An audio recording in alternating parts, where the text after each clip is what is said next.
gateway to success. How to get everything you've ever wanted in life and more. Positive thinking. Better than you think. Whether you think you can or whether you think you can't, you're right, according to Henry Ford. Unless you're some type of hermit who hasn't watched TV, read a book, or seen a newspaper in the last 50 years, then you've probably heard of positive thinking or the law of attraction at some point in time. The basic idea is that good things can happen to you merely if you believe they will. More accurately, your own positive thoughts and beliefs can affect the outside forces that seem uncontrollable, and your mindset will directly affect what happens in your life. For as many people who believe in the power of positive thinking, there are many more who believe it's all a bunch of New Age pop psychology drivel, or sugar-coated Peter Pan baloney. As it turns out, they're all right. You see, positive thinking is a system of beliefs. So if you believe it doesn't work, then of course it won't work. And if you believe it does work, well, you get the idea. For non-believers, using positive thinking is like trying to get a job after high school. You need experience to get a job, but you need a job to get the experience. It can be difficult to know where you're supposed to start. But just like any other process, the key to making positive thinking work for you is to start small. Make mental investments, if you will. And then watch as those investments grow to be larger and more powerful than you could ever have imagined. Whether or not you're a believer, positive thinking has solid results. The facts don't lie. Norman Vincent Peale, the father of positive thinking, once said, "If you have zest and enthusiasm, you attract zest and enthusiasm. Life does give back in kind." This is the essence of positive thinking. It's not so much a theory as it is a contagious disease. Just as anger and negativity spread quickly from person to person, so do humor and happiness. Only good feelings spread far faster. Think about it. Have you ever noticed that the quickest way to ease a tense situation is to make a joke? The instant someone laughs or smiles, a sense of relief spreads through everyone in the vicinity. Even if the angered parties don't feel better, they are at least able to discuss the problem in a detached and objective way, and to get on with their lives instead of dwelling on negativity. For that same reason, solo drivers who get cut off in traffic tend to remain angry for at least the rest of the drive, because there is no one else near them to send out good vibrations and break the tension. Makes sense, doesn't it? If you've gotten this far with the book, then you've already made your initial investment into your mental savings account. The next step is to get rid of the doubt and fear that's clogging your mind and keeping you from getting a return on your investments. We're going to learn how to take all of the negativity that's floating around in your consciousness and turn it into positive, profitable energy. Planning your investments. In every phenomenon, the beginning remains always the most notable moment. A quote from Thomas Carlyle. To tune into the power of positive thinking, you should probably start small, particularly if you don't believe it will work. It's one thing to tell yourself, "Tomorrow, when I wake up in the morning, I won't hit snooze a dozen times and feel drowsy for the rest of the day," and quite another to tell yourself, "Tomorrow, when I wake up in the morning, I'll be living independently wealthy and living in a mansion." Unless, of course, you are, in fact, independently wealthy and living in a mansion at the moment, in which case you might try to think your way into ownership of a small country. The process of making positive thinking work for you begins with destruction, or at least a mild shift in your thought structure. In order to make room for new methods and ideas, you must first tear out all the old negativity patterns you've been building throughout your life. For some, this can be a gradual process. As you witness positive thinking work for you, one small step at a time, you will slowly clear out those good things only happen to other people thoughts and be able to cultivate the seeds of change. What's in your mental bank right now? What's holding you back? Even those who fully embrace the theory of positive thinking may feel some qualms over entrusting their lives to mere thought. There are many possibilities that could put a hamper on your mental investment. In this section, we'll discuss some of the most common stumbling blocks people encounter on the road to positive thinking, as well as how to overcome them and lay the foundation for a healthy life outlook. Self-esteem. Catching the I love me disease. For most of human existence, self-esteem was an unheard-of notion akin to the theories of those heretics who believed that the world was round. The term self-esteem, defined by Webster's dictionary as pride in oneself, self-respect, made its way into the common public awareness during the 60s and 70s as a catch-all term to describe the essence of parenting problems. The old ways of parenting were pronounced barbaric and damaging to the budding self-esteem of our youth, and many parents, fearful of raising unhappy, ill-adjusted children, took advice that led to a generation of children with high self-esteem. So high, it eclipsed personal responsibility and created a me-first mentality.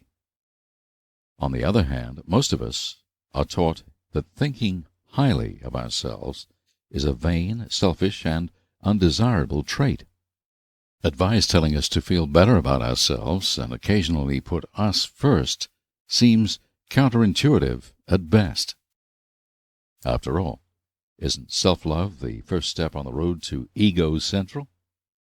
Many people want to feel good about themselves, but guilt too often rears its ugly head and stops healthy self-esteem from developing. Because of these conflicting viewpoints, self-esteem is a tricky little emotion to manipulate. It's important to strike a balance between modesty and greed.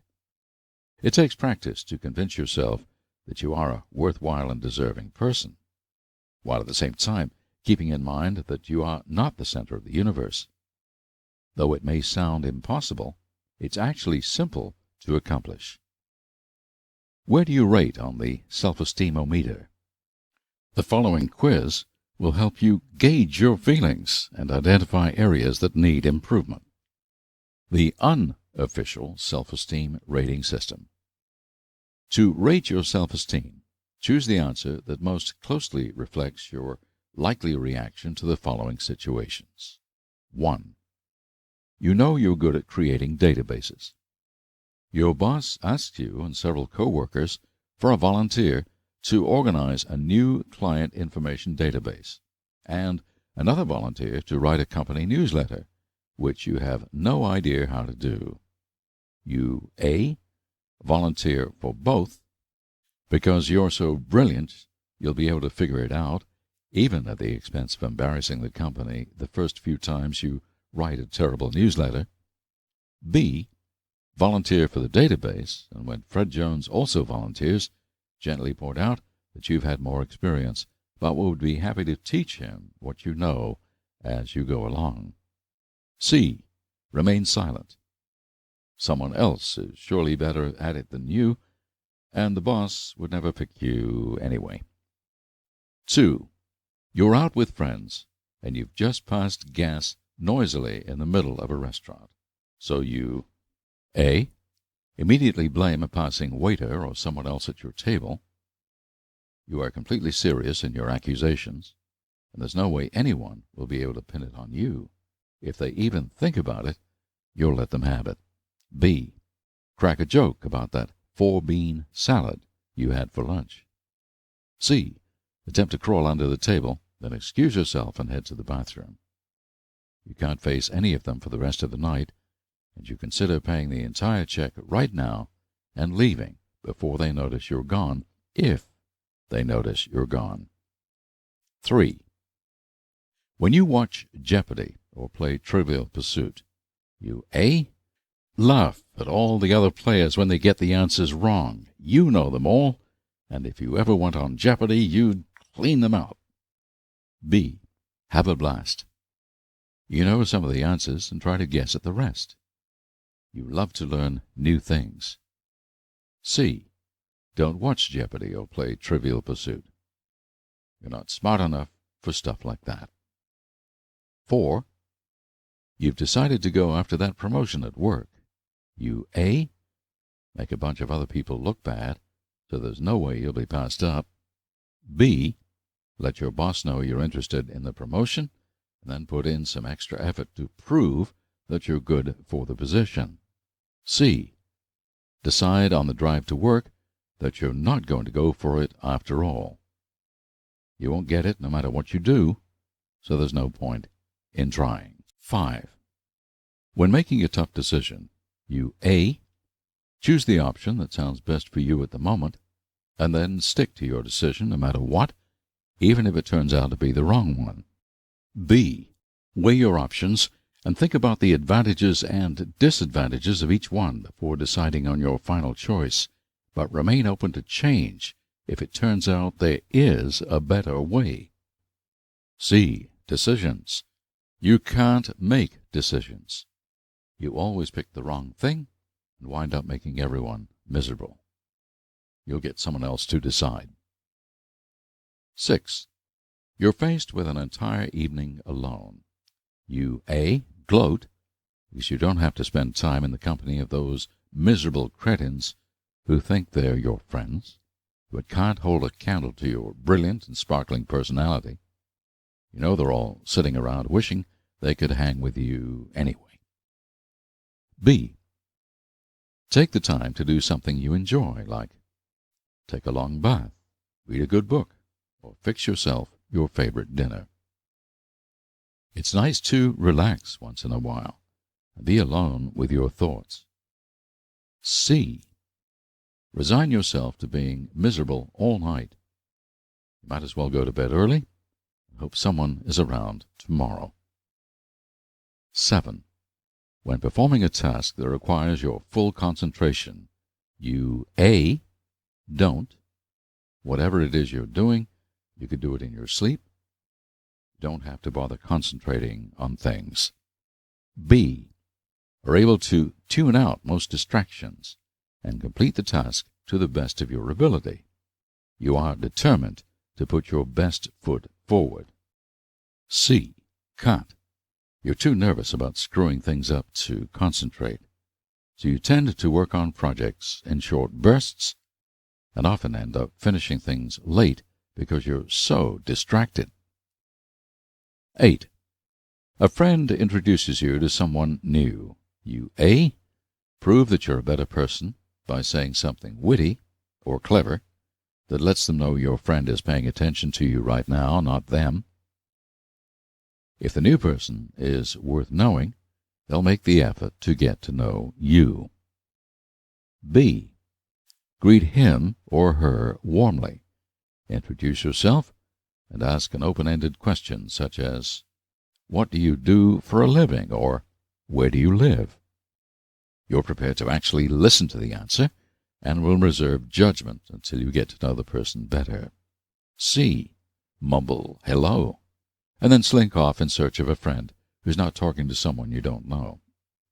Whoever the new person is, they wouldn't want to get to know you anyway. 9.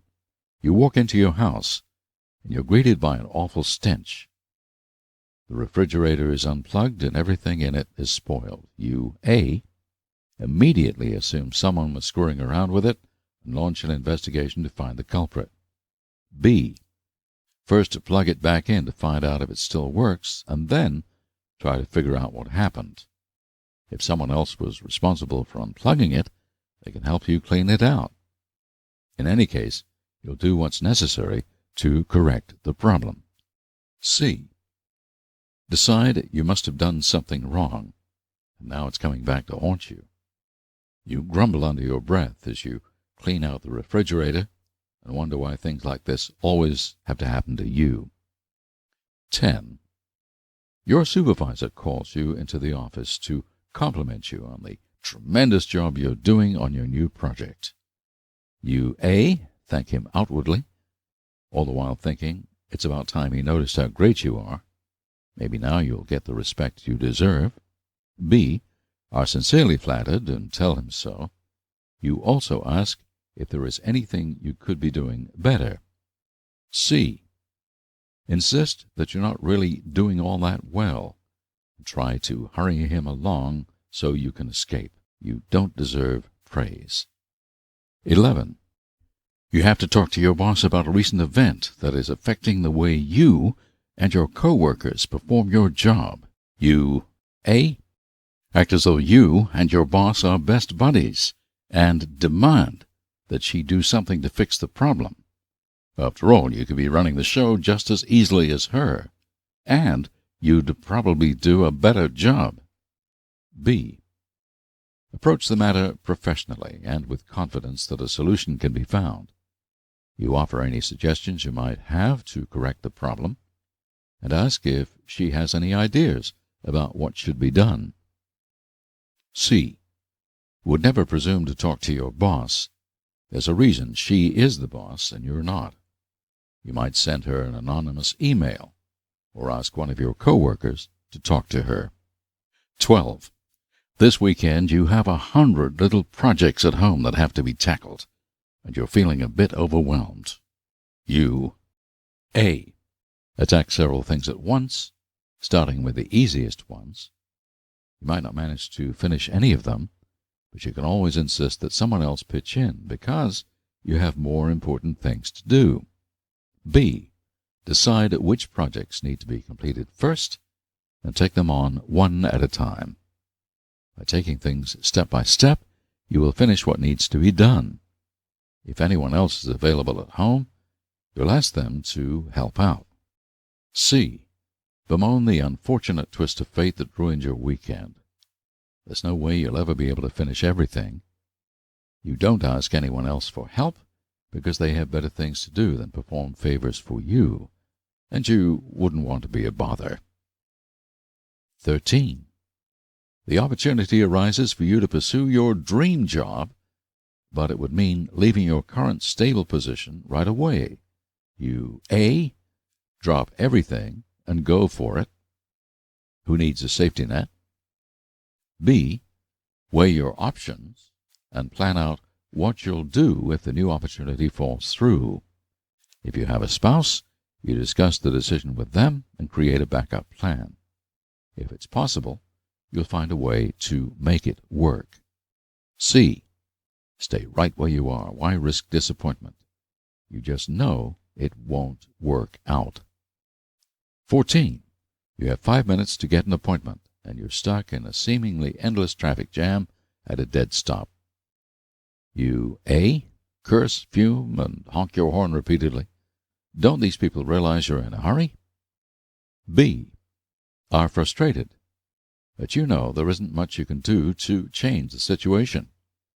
If you have a cell phone, you call to let them know you're going to be a little late.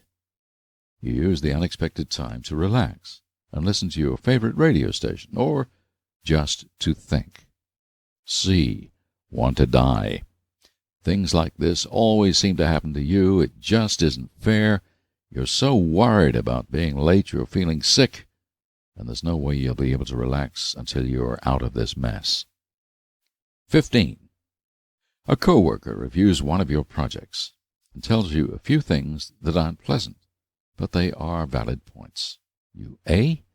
Thank him through clenched teeth, but insist that you know what you're doing. He has a lot of nerve criticizing your work, and his opinions don't really matter anyway. B. Are grateful for the opportunity to improve your work. You thank him for his insight. Go back over the project with his suggestions in mind before turning it in. C. Give up. You can't do anything right. Maybe your coworker should have been in charge of this project instead of you. You'll just turn it in and hope you won't get fired for incompetence. Results. Tally up all your A, B, and C answers to find out where you rate on the self-esteem dipstick. Mostly A. Put down that mirror, Narcissus.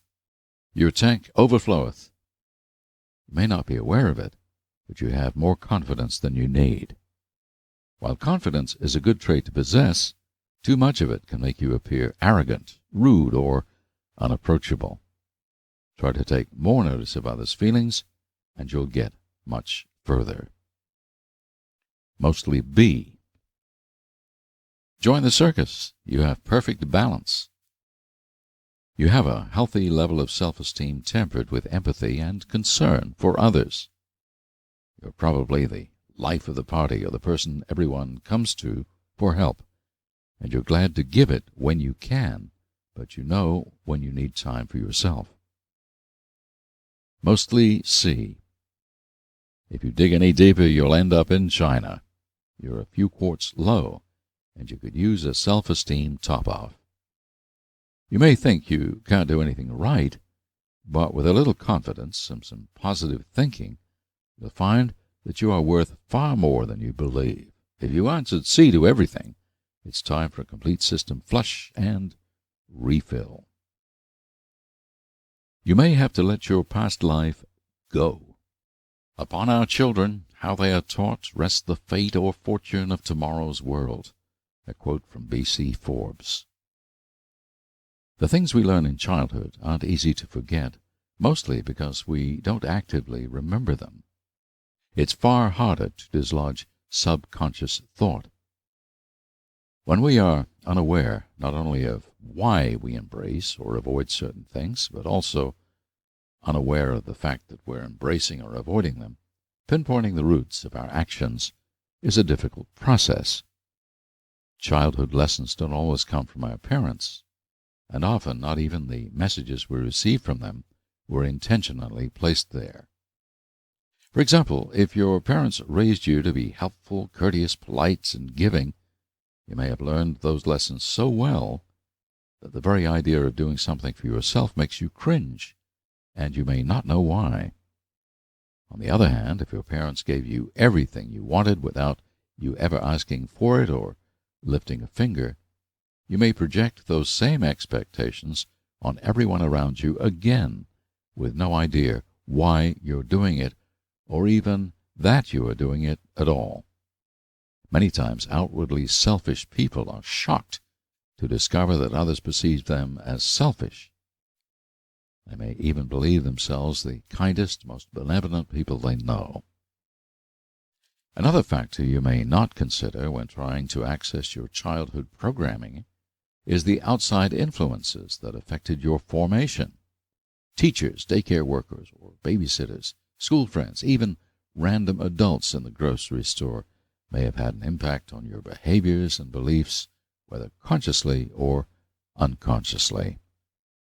Though it may be impossible to determine all of your childhood influences, you can give yourself a general idea of past events and personalities that shaped your current beliefs and take steps to change them. The following brief exercise will help you get started thinking about your triggers and habits. Exercise. Connect the influences. 1. Starting with your parents, list the names of every person you can recall that you associated with during childhood in a single column down the left-hand side of a sheet of paper. If you don't know the name of a person, use a brief description such as lady at the end of the street with a loud little dog. Include family friends, teachers, caregivers, neighbors, and anyone else you remember. If you run out of room, tape another piece of paper to the bottom of the first one and keep going down the left-hand side. 2. On the right-hand side of the paper, list all the habits and traits you possess, both good and bad. If you're feeling brave, ask a friend to help you come up with some of the traits you possess that you might not be aware of. You don't even have to show anyone your list. You can call them up and tell them you're getting a head start on your New Year's resolutions. Now comes the fun part. Try to match each habit or trait with one of the people from the left-hand column and draw a line to connect them. You may find that some people have several connecting lines, while others have none. Pay close attention to the people who seem to have appeared on your list for no particular reason. If you remember them clearly, they probably influenced your life in some small way. This exercise is not meant to lay blame on the people in your past for ruining your life. Rather, it's to illustrate that many of your flaws and negative qualities are a result of things you learned as an impressionable child, and therefore can be let go of without guilt. Children see things through a different lens than adults do, and what we learn at an early age can often end up coloring everything we do as grown-ups. Fortunately, we can learn to let go of those negative tendencies once we view them with the wisdom and rationality we have developed along the way. Take a lesson from the little engine that could. If you have made mistakes, even serious ones, there's always another chance for you. What we call failure is not falling down, but the staying down. A quote from Mary Pickford, the actress. Beyond childhood, you may have experienced setbacks or letdowns for which you clearly recall the reasoning. Often we are so opposed to change that the slightest sign in a new way of doing things isn't working out becomes the signal to stop trying. We are creatures of habit, and breaking the mold we created for ourselves is a challenge few feel they have the time or the energy to face. Fortunately, we can chip away at that mold until the cracks become wide enough to break free. According to most psychologists, it takes 21 days to break a habit. The actions and reactions you develop in response to letdowns are nothing more than habits that you can rid yourself of with practice. Ready for another exercise? Make a list of all the things you've tried and stopped doing before completing. Remember, you haven't failed at them. You have simply made a temporary pit stop on the path to success. This list might include diets, resolutions, exercise habits, quitting smoking, or even self-help programs like this one. Leave yourself some space after each item. When you get to the end of the list, go back and fill in those habits you have developed as a consequence of waiting to follow through. For example, if you listed the Atkins diet, your habit might be overindulging on pasta because I didn't eat any for 6 months. Some of your habits may be simple to change. Others may require deviation from your intended course. In the pasta example, you might realize that you can still eat pasta, not just as often as you have been while making up for the loss. Come up with an alternative for each habit that you can live with, so you don't short yourself before you get started. You might decide to have pasta twice a week instead of every other night. Now that you have a guide, you can start implementing successful changes one step at a time. Choose 1 or 2 habits you'd like to change, and be sure to implement the changes daily for 21 days in a row. It's helpful to keep a journal or a chart to remind yourself what you're working on and why. You can also treat yourself to a reward after the successful completion of each habit-breaking cycle. How about a nice big plate of spaghetti? Go ahead, you earned it. Fear is just another dragon to be slain.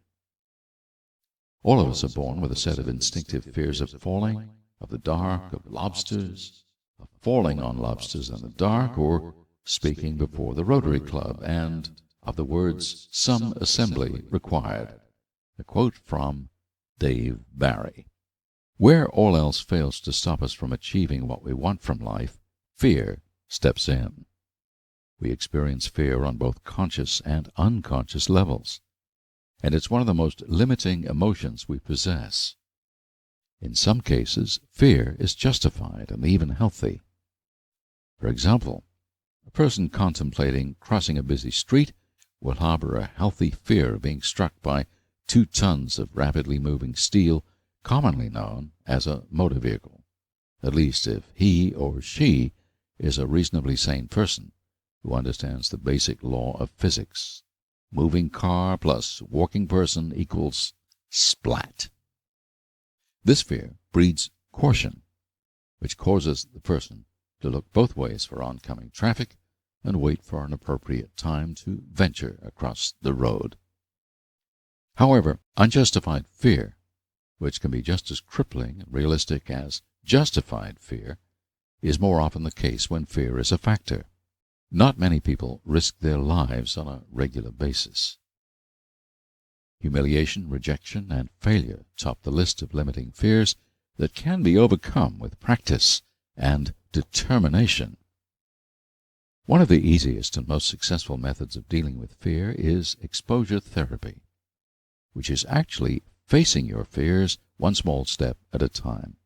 If you don't feel you can handle exposure therapy alone, enlist a friend to participate, especially if you can find a friend who doesn't fear the same things as you do. With exposure therapy, the objective is to experience fear to a small degree several times, so that each time it becomes easier to conquer. Please note that exposure therapy does not apply to every situation. For example, if you are afraid of flying, it's not recommended that you leap from successively higher perches and attempt to become airborne. Here are some ways you can implement exposure therapy for the big three fears. Humiliation. Wear your slippers to the grocery store. If you're feeling ultra brave, scuff your feet across the floor to call attention to your slippers. If you're feeling ultra timid, go to a grocery store far enough from your house that shoppers will probably never see you again. Sing at a karaoke bar while you're sober. Choose one completely inappropriate article of clothing, a Dr. Seuss hat, a big pair of fuzzy mittens in the middle of summer, a headband with bumblebee antenna, and wear it in public as long as you can. This is not only good exposure therapy, it's fun. Join a local Toastmasters club or offer to give a public presentation on an area relating to your expertise at a library or school. Public speaking is an excellent channel for exercising humiliation, especially if you do it on a regular basis. That's speak in public, not humiliate yourself. Rejection. Call up a DJ at a local country radio station and request a song by Metallica or Ozzy Osbourne. Be aware that you will be rejected. You might be laughed at and rejected, and there's a possibility you may be laughed at and rejected on the air. If you're single, use an online location service like Classmates.com or PeopleFinder.com to find an old schoolmate you used to have a crush on. Contact them and ask for a date, or just initiate a conversation. If you're married, contact an old school classmate and invite them to lunch. At worst, they'll say no. At best, you will have rediscovered a friend. Write a poem or a short story and try to submit it to a newspaper or magazine or enter a writing contest. If you aren't rejected, become a writer immediately. Failure. Try to nail Jell-O to a tree. Hint: for those of you interested, the consistency for this to work out is far beyond the normal means of Jell-O, about 3 packets to 1 cup of water. Buy a new video game and attempt to win it in one sitting. If you play video games on a regular basis, buy a video game that's different from the ones you usually play. For example, if you enjoy fighting video games, try a quest-driven format or video chess. Start a new hobby that requires creating an end product, such as knitting, model kit building, or cake decorating. Please note that if you are working on your dietary habits, it is not advisable to embark on a cake decorating exposure therapy to combat fear of failure. You will feel obliged to consume your failed attempts. Instead, try vegetable sculpture or fruit bowl arrangement. Challenge Jeff Gordon to a stock car race. This will also help overcome your fears of rejection and humiliation, as at least one of them is bound to happen. You can determine your own form of exposure therapy by coming up with ways to face your personal fears one small step at a time. If you can't think of anything, ask a friend to help. Most people are more than willing to try something new, especially if they get to watch you do something entertaining. Note, these exercises are not intended as a substitute for professional psychiatric care. If your fears are extraordinarily strong and interfere with normal functions or daily activities, you should seek the advice of a certified psychiatrist. Self-induced exposure therapy can be effective in reducing or alleviating normal fear, but should not be used in cases of mentally crippling or trauma-induced fear. Busting the barriers of trauma. If you're going through hell, keep going. A quote from Sir Winston Churchill. Bad things happen to good people. It's a fact of life. One of the most extraordinary things about human beings is our capacity for resilience in the face of trauma. Miraculous survival and recovery are not occasional happenings in the world. Every day someone survives a tragedy. Every day someone takes another step towards a happier life despite a past trauma. Every day life goes on and we adjust, and we are stronger for it. The suggestions in this section, once again, are not substitutes for professional psychiatric care. However, many people have found self-help effective for relieving the stress of trauma and taking control of themselves. Whether you choose to seek professional help or embark on a healing path yourself, know that you can break free and begin to live again when tragedy touches you. You don't have to let trauma keep you from achieving what you want out of life. You can choose just one or any combination of these techniques to work on freeing yourself from trauma. If you're uncomfortable with an approach, move on to another selection. It could be worse. Dramatization and awareness. For mild trauma, sometimes laughter is the best medicine. If you're able to look at the situation objectively, you might be able to laugh it off, or at least arm yourself with enough knowledge to realize you had it easy. There are two ways to approach this method. The first is to simply use your imagination. Picture the trauma, and then imagine all the ways in which it could have been worse. For example, if you have a checking account, you may have bounced a check, ended up having to pay a fee to the bank, and had to postpone paying one of your bills or go without something you planned to purchase. Now imagine what might have happened if you bounced multiple checks. You might have had to put off several payments.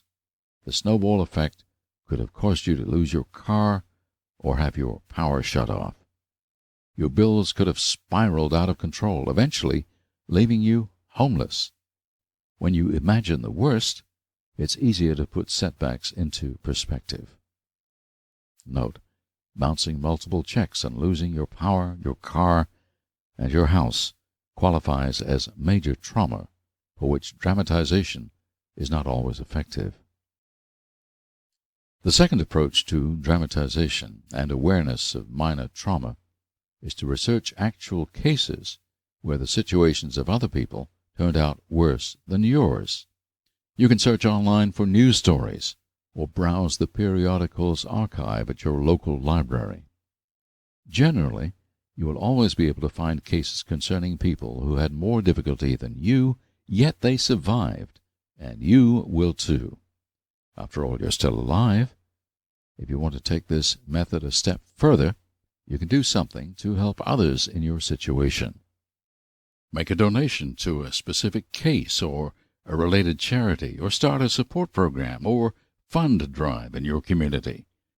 Taking action, no matter how small, often helps to alleviate the feelings of loss and helplessness associated with trauma. Diaries and journals aren't just in movies. Keeping a journal or diary is one of humankind's oldest traditions. The thoughts, feelings, and emotions of generations have been preserved through countless pages inscribed with words that are often kept private throughout the life of the writer, revealed only in the interests of adding to historical record. And now, you don't have to be a female to keep a diary, regardless of your gender. The therapeutic effects of journal and diary keeping are just about the same. For therapeutic purposes, Sometimes the act itself, writing down past trauma, allows you to face it more fully and release the negative feelings associated with the event. The journaling process can be a short-term program used solely for working on a specific trauma. If you keep a short-term journal, you may wish to burn or destroy it at the end of the process as a symbolic realization of your freedom from trauma. If you enjoy journaling, you may wish to continue keeping a written record of your thoughts and feelings. Many people keep daily or weekly journals their entire lives. Journaling is an excellent form of self-communication that can benefit you, whether or not you've experienced trauma in your life. There are many different formats your journal can take. Following are some of the most common, but feel free to come up with your own journaling style to suit your specific needs. Freeform thought. Freeform writing is a technique used by many authors and aspiring authors to jumpstart creativity. Keeping a free-form journal is a good way to uncover thoughts you may be hiding even from yourself, and for beginners it's an excellent starting point. The instructions for writing freeform are simple. Just sit down with your journal and writing implements of choice and start writing. Don't worry about spelling, grammar, or even coherence. Simply write down whatever comes to mind. Try to do this for at least 5 minutes to give your mental engines time to warm up. If you don't feel like stopping after 5 minutes, just keep writing. Daily free-form writing is one of the most therapeutic practices available. Memory release. This technique is most beneficial for short-term journaling, particularly if you intend to destroy the journal in a symbolic manner when you're finished. Memory release journaling is exactly what it sounds like. You merely write down your memories of trauma and any feelings associated with them, and then release those negative feelings. Imagine that they are now on paper, and therefore no longer in your heart or mind. For this reason, it is more effective to destroy the journal when you are finished with it. Dear Jerk letters. If a specific person or group of people, living or dead, was responsible for the trauma in your life, writing a letter or series of letters to them can be helpful in transcending your trauma. You will probably never send them the letters. Putting down in physical form what you would say to them, if you could, is immensely satisfying on a personal level.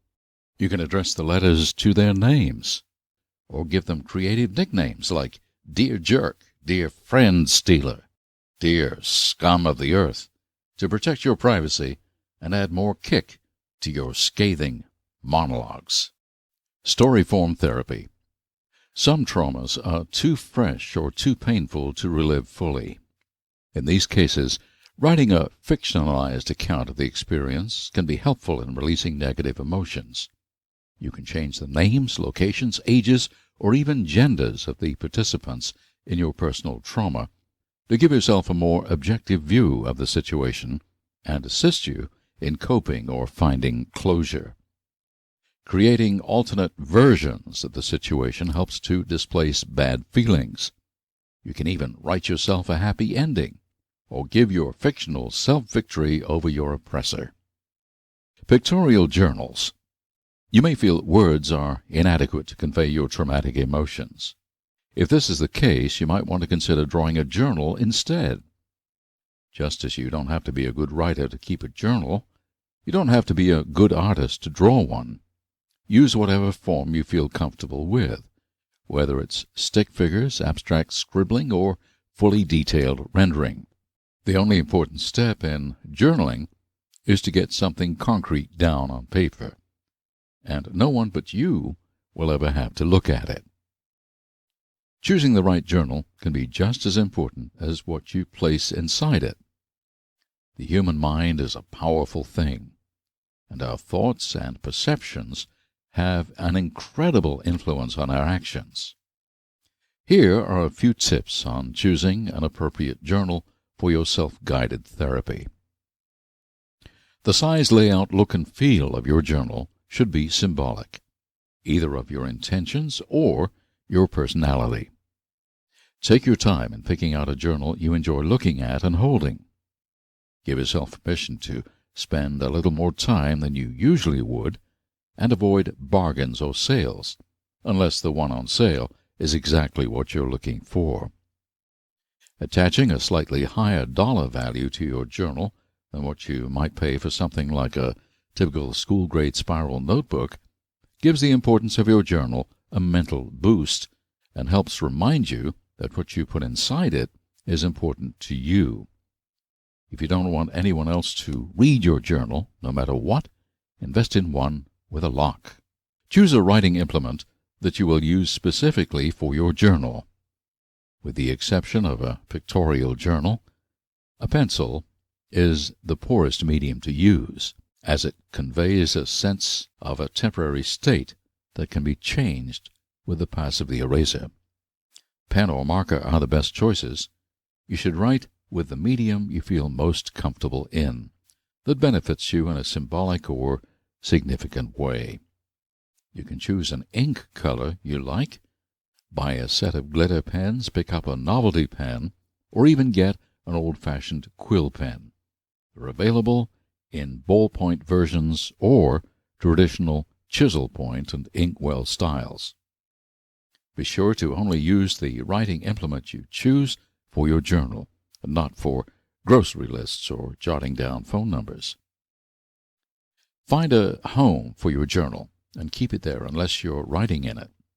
Establishing a permanent place for your journal under the bed, on the top shelf in the closet, or in a dresser drawer on your nightstand. It's an important step in your journaling routine. This helps to reinforce permanence and form new habits, and eliminates the possibility of losing your journal.